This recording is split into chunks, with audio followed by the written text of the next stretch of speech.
ముందుగా మన దేవాది దేవుడు రక్షకుడైన ప్రభు యేసుక్రీస్తు వారి శుభనామమునకు స్తుతులు చెల్లించుకుంటూ నన్ను మరొకసారి వారి యొక్క సంఘమునకు ఆహ్వానించి దేవుని యొక్క మాటలు పంచుకొనడానికి అవకాశం కల్పించిన ప్రియ పాస్టర్ గారిని, లాజర్స్ గారిని, వారి కుటుంబమునకు నేను ధన్యవాదాలు తెలియజేసుకుంటున్నాను. పరిశుద్ధ గ్రంథాన్ని తీర్చి యాకోబు భక్తుడు రాసిన పత్రిక 5వ అధ్యాయము 7 నుండి 18 వచనాలు చదువుకుందాం. ఏలియా మన వంటి స్వభావము గల మనుష్యుడే వర్షింపకుండినట్లు అతడు ఆసక్తితో ప్రార్థన చేయగా 3.5 సంవత్సరముల వరకు భూమి మీద వర్షము లేదు. అతడు మరలా ప్రార్థన చేయగా ఆకాశము వర్షమునిచ్చెను, భూమి తన ఫలము ఇచ్చెను. దేవునికి మహిమ కలుగును గాక. ప్రియమైన సంగమా, ఇక్కడ చూసినట్లయితే ఈ 2 వచనాలు మనకి ప్రార్థనలో ఉన్న శక్తిని వెల్లడి చేస్తున్నాయి. అనేక మంది ప్రార్థనలు చేసి అద్భుతాలు పొందుకుంటారు. మీ కుటుంబాలలో, మీ బ్రతుకులలో, మీ వ్యక్తిగత జీవితాలలో ప్రార్థన ఎంతో శక్తివంతమైందని మీరు ఎరుగుదురు. అటువంటి ప్రార్థన ఏలియా చేసినప్పుడు ప్రకృతే ఏలియాకు లోబడింది. వర్షము పడకుండా 3.5 సంవత్సరములు ఆకాశము మూయబడును గాక అని అన్నప్పుడు, ప్రార్థించినప్పుడు వర్షం పడకుండా ఆగిపోయింది. వాక్యం కిందకు వచ్చినప్పుడు అంటుంది కదా, ఏలియా మన వంటి స్వభావము గలవాడే. ఇక్కడ వాక్యము నీతో నాతో ఏమని చెప్పాలనుకుంటుందంటే, ఏలియా మానవాతీతుడేమీ కాదు, ఏలియా దైవాంశ సంభూతుడేమీ కాదు, ఏలియా దేవుని లాంటి వాడేమీ కాదు, కేవలము మనలాంటి వాడే, మనుషుడే. ఈ ఏలియా రక్త మాంసములు గలవాడు. మనము ఎలాగైతే రక్త మాంసములతో ఉన్నామో, ఆ ఏలియా కూడా రక్త మాంసములు కలిగి మానవుడిగా ఉండి జీవిస్తూ ఉన్నవాడు.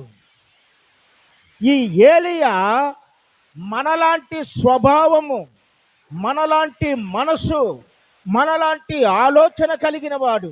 సేమ్ మనలాంటి వాడే, తేడా లేదు. ఈ ఏలియాకు అనేకమైన విషమ పరీక్షలు వచ్చాయి, శ్రమలు బాధలు వచ్చాయి, భయములు వచ్చాయి. అయినా కూడా అతను ఏమనుకున్నాడంటే, ఈ పరీక్షలను, ఈ బాధలను, ఈ శోధనలను, వీటిని ఎదుర్కోవడానికి నాలో ఏమాత్రమో శక్తి లేదు. మనకే కూడా చాలా రకాలైన బాధలు వస్తాయి, కష్టాలు వస్తాయి, రోగాలు వస్తాయి, శోధనలు వస్తాయి. వాటిని ఎదుర్కొనే శక్తి మన దగ్గర ఉండదు. మనము శక్తిహీనులము, శక్తి లేనివారము. అలాగే ఈ ఏలియా కూడా ఏ శక్తి లేనివాడు, ఏ శక్తి లేని ఈ ఏలియా అతను సేవించే దేవుడి మీద, ప్రభువా నీవే నా బలము, నీవే నా శక్తి అని ఆయన మీద ఆధారపడ్డాడు. సంగమా, నువ్వెప్పుడైతే దేవుని మీద ఆధారపడతావో, దేవుని శక్తిని ఆశ్రయిస్తావో, దేవుడు నీ విషయంలో అద్భుతములు చేస్తాడు. అసలు ఏలియా అనే మాటకు అర్థమేమిటి? ఏలియా అనే మాటకు అర్థమేమిటంటే, యెహోవాయే నా బలము. మనము కూడా ఏం చేయాలంటే, మన బ్రతుకుల్లో, మన జీవితంలో ఏ ఛాలెంజ్ వచ్చినా, ఏ సమస్య వచ్చినా, ఏ కష్టం వచ్చినా, నా ముందు నా దేవుడు వెళ్తున్నాడు, ఆయనే నా బలము, ఆయనే నా శక్తి, నేను ఓడిపోను అనే ధైర్యముతో, నమ్మకముతో, విశ్వాసముతో మనము వెళ్ళాలి. వాక్య ప్రకారముగా చూస్తే ఇక్కడ ఏలియా మన వంటి స్వభావము గలవాడే అని చెబుతుంది వాక్యం. ఏమిటండి ఆ స్వభావము? 1 రాజుల గ్రంథము 17వ అధ్యాయము 1వ వచనము చూద్దాం. అంతటా గిలాదు కాపురస్తులు సంబంధియును చాలండి. ఈ ఏలియా స్వభావం ఇందులో కనపడుతుంది. ఈయన ఎక్కడ వాడట? గిలాదు కాపురస్తుడు, అంటే గిలాదులో నివాసం ఉంటున్నాడన్నమాట ఈయన. ఏలియా గిలాదు అనే ప్రాంతమునకు చెందినవాడు. ఆ గిలాదు అనే పదమునకు అర్థం ఏమిటంటే గరుకైనది, మొరుటిది. కొండలు, గుట్టలు, గరుగు. ఆ నేల సాఫ్ట్ గా ఉండదు, ఆ భూభాగం సాఫ్ట్ గా ఉండదు, గరుకుగా ఉంటుంది, కొండలతో ఉంటుంది, గుట్టలతో ఉంటుంది. అక్కడ కఠినమైన పరిస్థితుల్లో ఉన్నవాడు ఈ ఏలియా. ఏ ప్రాంతమునకు మనము వెళ్తామో ఆ ప్రాంతము యొక్క భౌగోళిక పరిస్థితుల్ని బట్టి ఆ ప్రాంతానికి చెందిన దృఢత్వం మనకు వచ్చేస్తుంది. ఉదాహరణకు నేపాల్ ప్రాంతంలో ఉన్నవారు వాళ్ళు ఎత్తైన కొండల మీద నివసిస్తారు. వారి జీవితం అంతా కొండలు ఎక్కటము దిగటంతో ఉంటుంది. కాబట్టి వారు స్వభావ సిద్ధంగా ఎలాగుంటారంటే దృఢముగా ఉంటారు. ఇంకా ఎలాగుంటారు? ధైర్యముతో ఉంటారు. ఇంకా చూస్తే కఠినమైపోయిన మనసుతో ఉంటారన్నమాట. వాళ్ళ ప్రాణానికి లెక్క చేయరు. ఇక్కడ ఏలియా స్వభావం ఏమిటంటే కఠినమైన చోటులో ఉన్నాడు. అంటే నా ఉద్దేశము ఆయన కఠినమైన మనసుతో ఆ ప్రాంతములో ఉన్నవాడు. ప్రియమైన విశ్వాసి, గత జీవితములో కూడా లోకములో ఉన్నప్పుడు మన హృదయాలు ఈ ఏలియా వంటి స్వభావముతో ఉన్న హృదయాలే. కఠినమైపోయిన జీవితము, దేవుడిని ఎరగని జీవితము, దేవుణ్ణి దూషించే జీవితము, దేవుడి క్రియలను అడ్డుకునే జీవితము. అటువంటి జీవితములో నుండి దేవుడు ఏం చేశాడంటే మనల్ని ఇక్కడికే తీసుకొచ్చాడు. ఇక్కడ ఏలియా గిలాదు కాపురస్తుడు. ఈ గిలాదు ఎలాంటిదో మనము చూద్దాం. ఏమిటట గిలాదు? ఒకటేమిటి? గరుకైనది, అంటే కఠినమైనది. ఇక రెండవది ఏమిటంటే గిలాదు చెడ్డదట. గిలాదు ఏంటండి? చెడ్డది. హోషేయ గ్రంథము 12వ అధ్యాయము 11వ వచనములో ఉంటుంది. మనము చెడ్డవారము, మనలో ఏ మంచి లేదు. ఇక్కడ గిలాదులో ఉన్న ఈ ఏలియాలో ఏ మంచి లేదు. హృదయం చెడ్డది, ఆలోచన చెడ్డది, ప్రవర్తన చెడ్డది, అతని జీవితమే చెడ్డది. వాక్యం అంటుంది కానీ గిలాదు ఎలాంటిదట? పాపాత్ములుండే చోటు. యెషయా గ్రంథము 6వ అధ్యాయము 8వ వచనంలో ఉంటుంది ఇది. అక్కడ పాపాత్ములు ఉన్నారట. కొన్ని ప్రాంతాలలో చూస్తే అక్కడ దేవుని భయము భక్తిగా ఉండదు. సోదమ గొమొర్రాలను చూడండి. దేవుణ్ణి ఎంతో ఆయాస పెట్టిన పట్టణాలు ఎంతో అభివృద్ధి చెందాయండి, ఆశీర్వదింపబడ్డాయండి. కానీ దేవుని మనసును నొప్పించాయి. ఈ ఏలియా ఉండే ఈ గిలాదు ప్రాంతము కూడా పాపాత్ములుండే చోటు. ఇంకా ఈ గిలాది ఎలాంటిదట?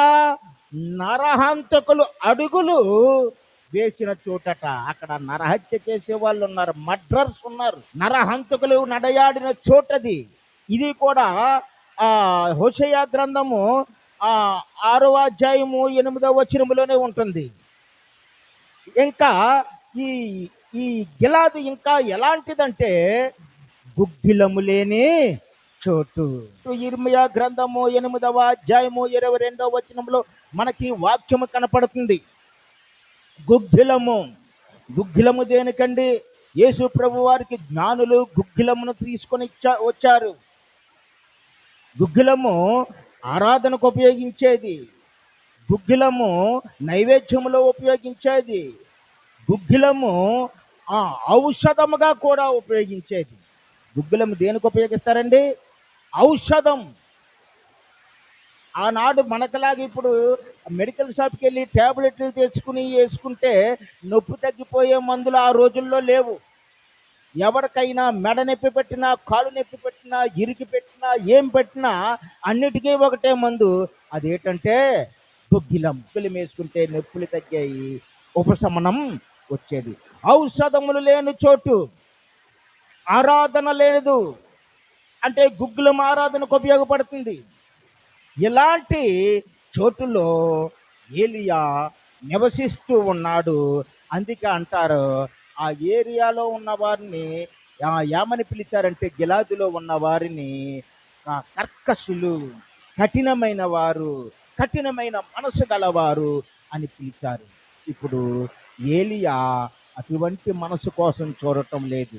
ఏలియా ఏం చేస్తున్నాడంటే కీర్తనాకారుడు 1 అధ్యాయం 1 వచనంలో చెప్పినట్లు దుష్టుల ఆలోచన చెప్పున నడవక అక్కడ దుష్టులున్నారు, పాపుల మార్గమున నిలవక అక్కడ పాపులున్నారు, అపహాస్యులు కూర్చుండు చోటును కూర్చుండక ఆ ప్రాంతంలో అపహాస్యులున్నారు. ఆయనది ఎవరి కోసం వచ్చాడండి? యెహోవా ధర్మశాస్త్రంలో దేవుడు ఏమైతే చెప్పాడో వాటిని ప్రజలకు తెలియజేయడానికి వచ్చాడు. ఏలియా కఠినమైన హృదయం గలవాడు, ఏలియా మొరుటివాడు. ఈ మొరుటివాడైనా, ఈ గరుకువాడైనా ఏలియా ఇప్పుడు హృదయాన్ని మార్చుకోబోతున్నాడు. రెండవది ఏంటి మనది? మారు మనసు పొందుతున్నాడు, మార్పు చెందుతున్నాడు ఏలియా. అదే అధ్యాయంలో ఉంటుంది, 1 రాజులు 17 అధ్యాయములో. ఏంటది? తిజ్బేయుడు. ఈ తిజ్బేయుడు అనే మాట స్పిరిచువల్ అప్లికేషన్లో బైబిల్ పండితులు ఏమని చెప్పారంటే మార్పు చెందినవాడు అని అర్థం తీసుకొచ్చారు. తిజ్బీ అనే మాట ఏంటండి? మార్పు చెందుట. ప్రియమైన సహోదరి సహోదరుడా, ఒకవేళ మన హృదయాలు ఇంకా దేవుని దగ్గరికి వస్తూ కూడా కఠినంగా ఉంటే, కర్కసత్వంతో ఉంటే, మోడు బారిపోతే, బండలాగుంటే దేవుడు అంటున్నాడు ఇప్పుడే నువ్వు మార్పు చెంద. గతంలో కరుకుగా ఉండే ఈ ఏలియా ఇప్పుడు ఏం అవుతున్నాడంటే తన మనసును మార్చుకుంటున్నాడు. యేసు ప్రభు వారు ఒక ఉపమానం చెప్తారు. ఎక్కడండి? మత్తయి సువార్త 21 అధ్యాయము 28 నుండి 38 వచనాల మధ్య ఒక ఉపమానం ఉంటుంది. ఆ ఉపమానం ఏంటంటే ఒక మనుషుడికి 2 కొడుకులు ఉన్నారు. ఆ మనుషుడు వచ్చి, తండ్రి వచ్చి ఆ కొడుకుతో అంటున్నాడు, మొదటి కొడుకుతోటి, నాయనా మన ద్రాక్ష తోటలోకి వెళ్ళి పని చేయి అన్నాడు.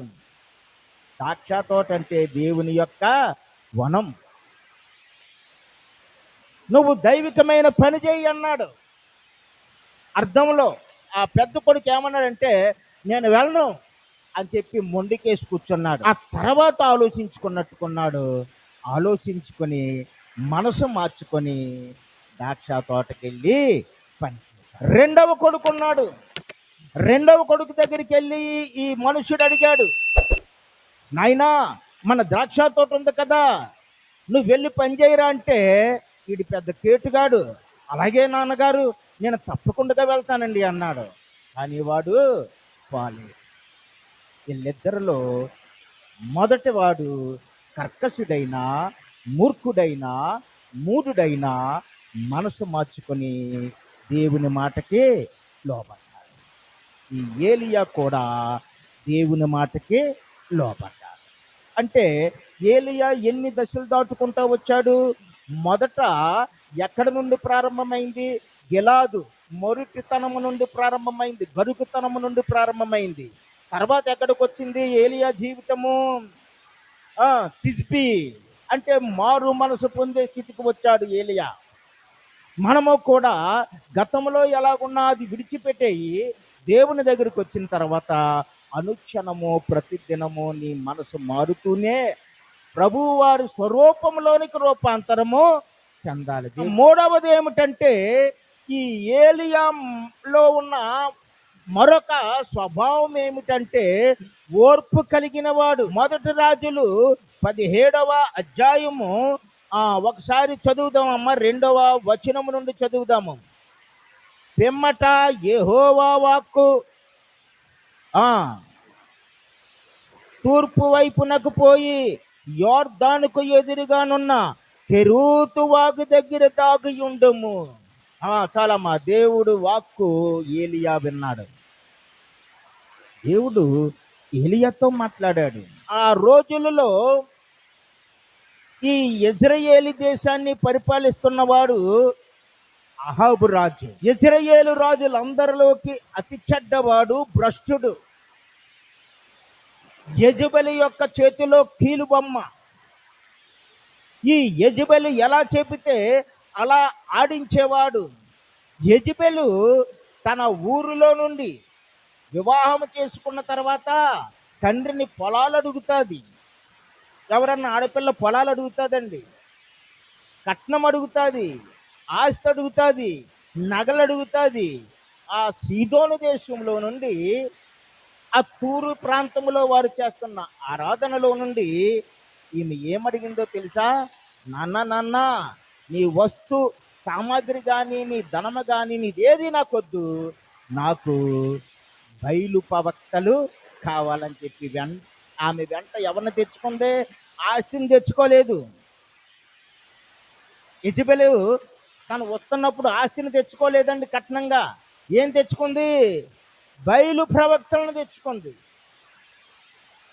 ఆ రీతిగా ఆ దేశమును భ్రష్టు పట్టించేసినందువల్ల దేవుని కోపము ఆ దేశము మీదకి రగులుకొని, ఏలియా, నువ్వు వెళ్ళి ఆహాబు ఎదుట నిలబడి అతనికి ప్రకటించు, ఆహాబు, నీ పాపమునకు శిక్షణ వేస్తున్నాను, 3.5 సంవత్సరములు నేను ఆకాశమును కంచిగా చేసేస్తాను, ఒక చుక్క వర్షమైనను మచ్చైనను నీకు కురవదు అని చెప్పి ఆ దేవుడు చెప్పిన మాట చెప్పేసి, ఇప్పుడు నువ్వు చెప్పేసిన తర్వాత మానవుడు కదా, ఎంతైనా భయం ఉంటుంది కదా. అలా చూస్తానంటే దేవుడు చెప్పాడు, నేను నీకు చెప్పే వరకు కెరూతు వాగు దగ్గర ఉంది. ఇప్పుడు కెరూతు వాగు, ఈ కెరూతు వాగు బిబ్లికల్ లాంగ్వేజ్లో దానికి అర్థం ఏమిటి అంటే డౌన్ ప్లేస్. కెరూతు అనే దానికి అర్థం ఏంటి? దిగువ భాగము, దిగువన ఉండేది, డౌన్ ప్లేస్. మనుషులు ఎంత స్థితిలో ఉన్నా, అధికారములో ఉన్నా, ఐశ్వర్యవంతులైనా, బలవంతులైనా, ఏ స్థితిలో ఉన్నా దేవుడు దిగమన్నాడంటే నువ్వు తప్పకుండా దిగి తీరాలి. ఆ ఏలియా గొప్ప ధనవంతుడై ఉండొచ్చు. 17వ అధ్యాయం వరకు కూడా ఏలియా ఎక్కడి వాడు, ఎవరికి పుట్టాడు, అతని వంశం ఏంటి మనకు చెప్పలేదు. సడన్ గా ప్రత్యక్షమయ్యాడంతే. సమూయేలు కోసం తెలుసు ఆయన ఎలా పుట్టాడు, ఎలాగా అనేది. ప్రవక్తలను కొందరిని పిలిచాడు, ఇర్మియాని పిలిచాడు, దేవుడు పిలిచాడు. ఈయన పిలుపు లేదు, పిలుపు లేకుండా టక్కన ప్రత్యక్షమయ్యాడు. ఇప్పుడు ఇక్కడ చూస్తే ఈ ఏలియాని ఎక్కడికి పంపిస్తున్నాడంటే దేవుడు కెరూతు దగ్గరికి పంపిస్తున్నాడు. కెరూతు అనే మాటకు దిగుట. నువ్వు ఎంతో స్థితిలో ఉండొచ్చు, పెద్ద పెద్ద ఉద్యోగాల్లో ఉండొచ్చు, గొప్ప గొప్ప మేడల మీద ఉండొచ్చు, గొప్ప గొప్ప ఐశ్వర్యవంతురాడు వైద్య ఉండొచ్చు, ఐశ్వర్యవంతుడు వైద్య ఉండొచ్చు. దేవుని దగ్గరకు వచ్చేటప్పుడు నీవేం చేయాలంటే నీవు ఆయన దగ్గర నువ్వు దీనత్వాన్నే చూపించుకోవాలి, ఆయనకి విధేయత కలిగి ఉండాలి. ఇక్కడ ఈ ఏలియా అలాగే చూపించాడు. ఆ దారంతో వచ్చేస్తున్నారు యేసయ్య. వచ్చేస్తూ ఉంటే జక్కయ్య చెట్టు ఎక్కాడు, పొట్టివాడు.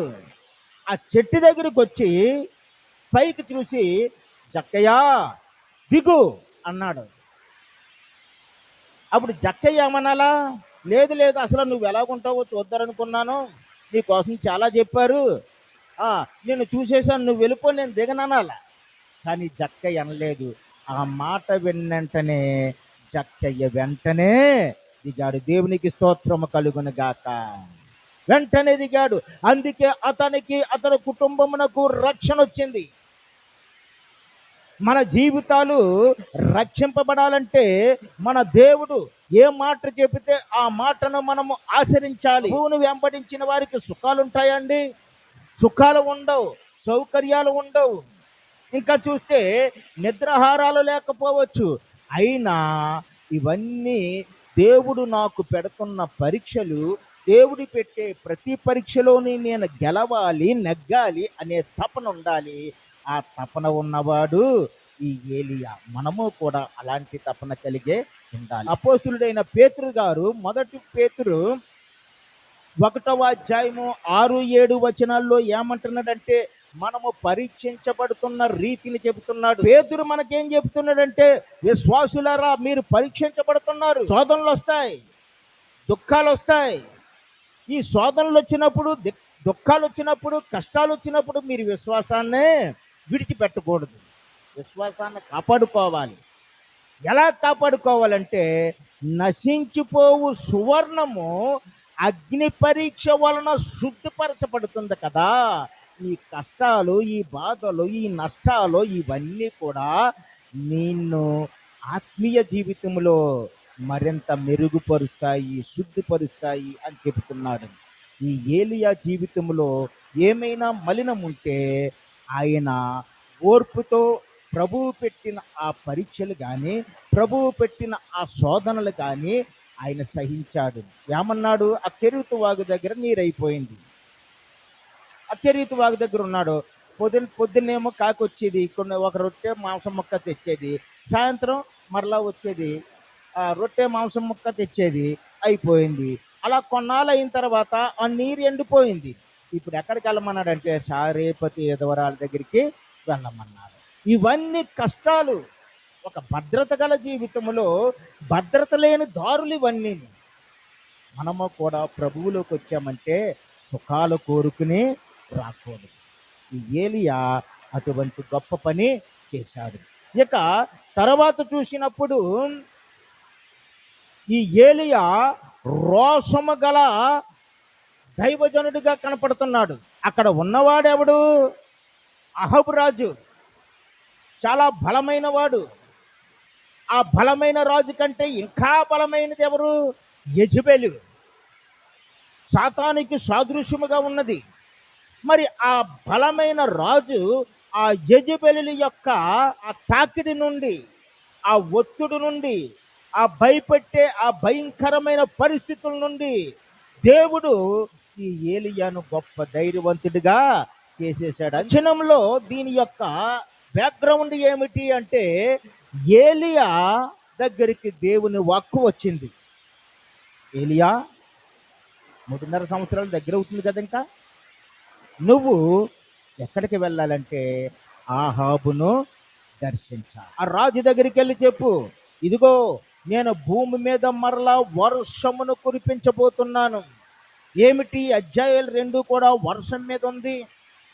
ఎందుకు వర్షం మీద ఉందంటే, వారు తెచ్చుకున్న దేవత పేరు బయలు దేవత. ఆ సీదోనులో, ఆ తూరులో ఆ దేవతకు ఏమని పేరంటే వర్షమునిచ్చే దేవత,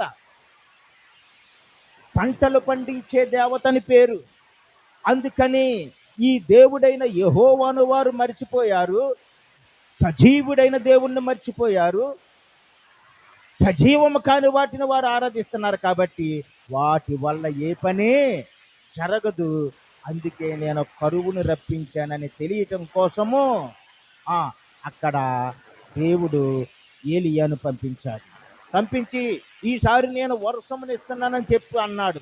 వర్షమునిస్తున్నానని చెప్పంటే ఇప్పుడు ఇక్కడ ఆ దేశమంతా క్షామం వచ్చేసింది. కరువు, ఎక్కడా చుక్క నీరు లేదు, పచ్చిక ఎక్కడా లేదు. పశువులు బాధపడుతున్నాయి, మనుషులు బాధపడుతున్నారు. మరి రాజు బాధ్యత ఏంటి? దేశంలో ఉన్న పశువులకు కానీ మనుషులకు కానీ ఆహార కొరత, నీటి కొరత లేకుండా చేయటం. మరి ఇప్పుడు రాజు అయిన ఆహాబు తన ఇంటి యజమాని, ఇంటి పనులు చేసే ఆ చీఫ్ అడ్మినిస్ట్రేటర్, ఆయన పేరు ఏంటంటే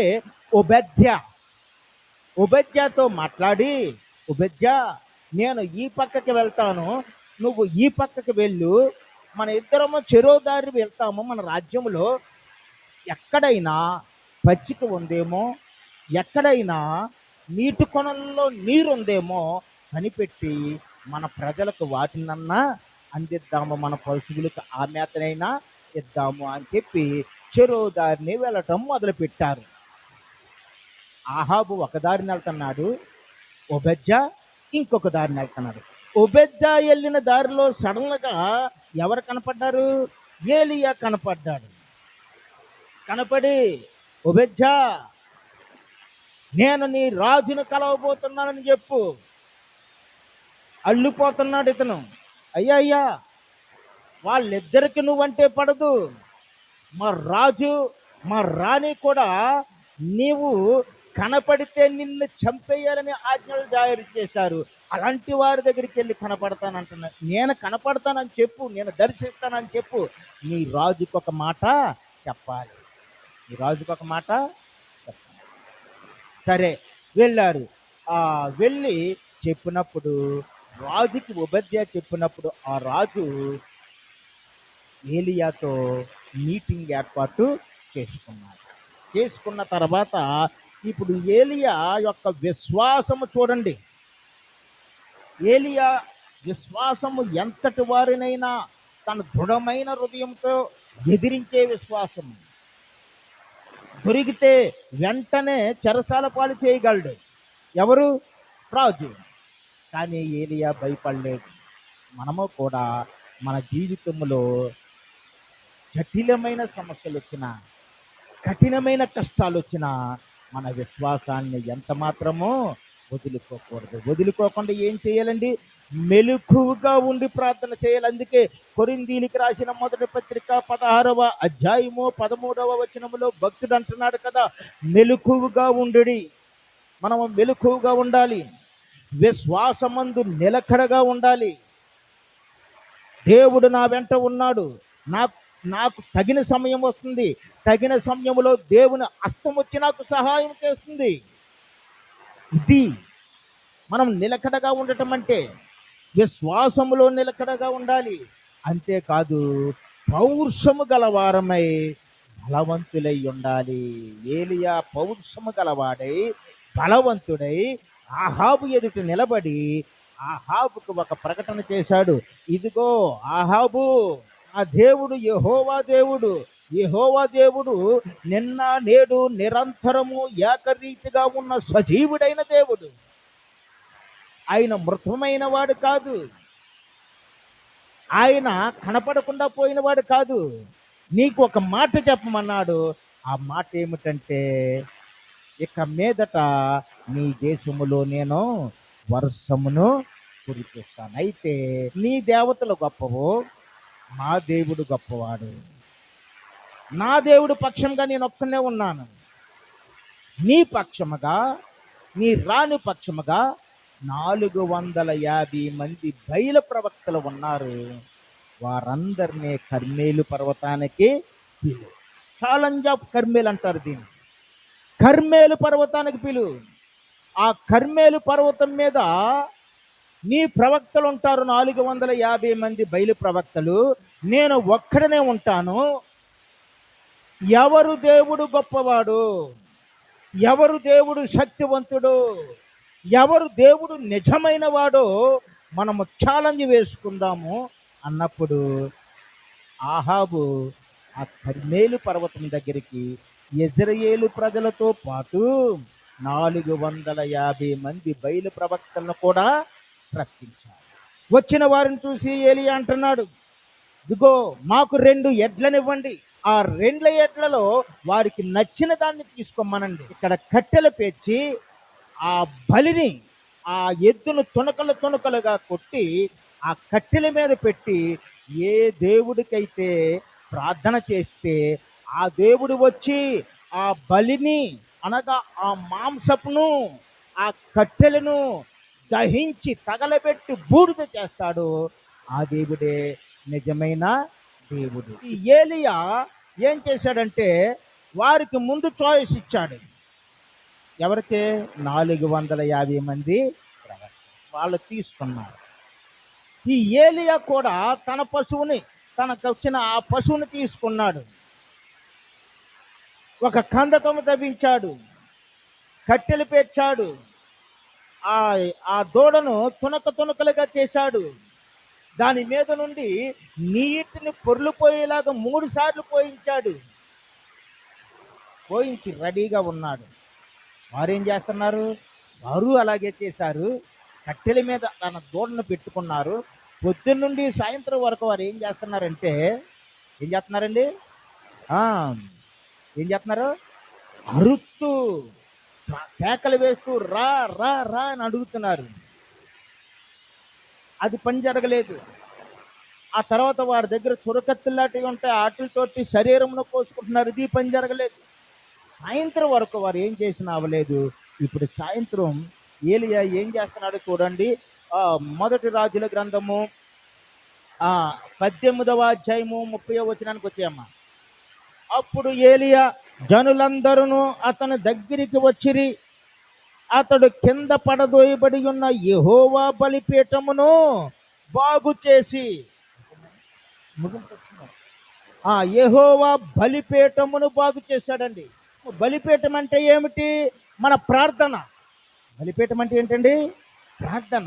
ఒకవేళ మన ఇంట్లో ప్రార్థన అనే బలిపీఠము కూలిపోయిందేమో, మనము ఉదయకాల ప్రార్థన చేయటం మానుకుంటే ఆ బలిపీఠం కూలిపోయినట్టు, మధ్యాహ్న కాలం ప్రార్థన మానుకుంటే ఆ బలిపీఠం కూలిపోయినట్టు, సాయంత్రకాలం ప్రార్థన మానుకుంటే ఆ బలిపీఠం కూలిపోయినట్టు, ప్రార్థన నీ కుటుంబ క్షేమం కొరకు కూలిపోయిందేమో, అది నువ్వు కట్టుకోవాలి. ఇప్పుడు వారు ఎంత అరిసినా అక్కడ ఆ దేవత కార్యం జరగలేదు.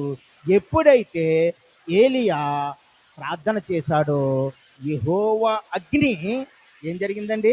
ఆ బలిపీఠము మీద పెట్టిన ఆ పశువు మాంసమును, ఆ కట్టెలను, ఆ నీటిని ఏం చేసిందంటే బుగ్గిగా చేసేసింది. దేవునికి స్తోత్రము కలుగును గాక.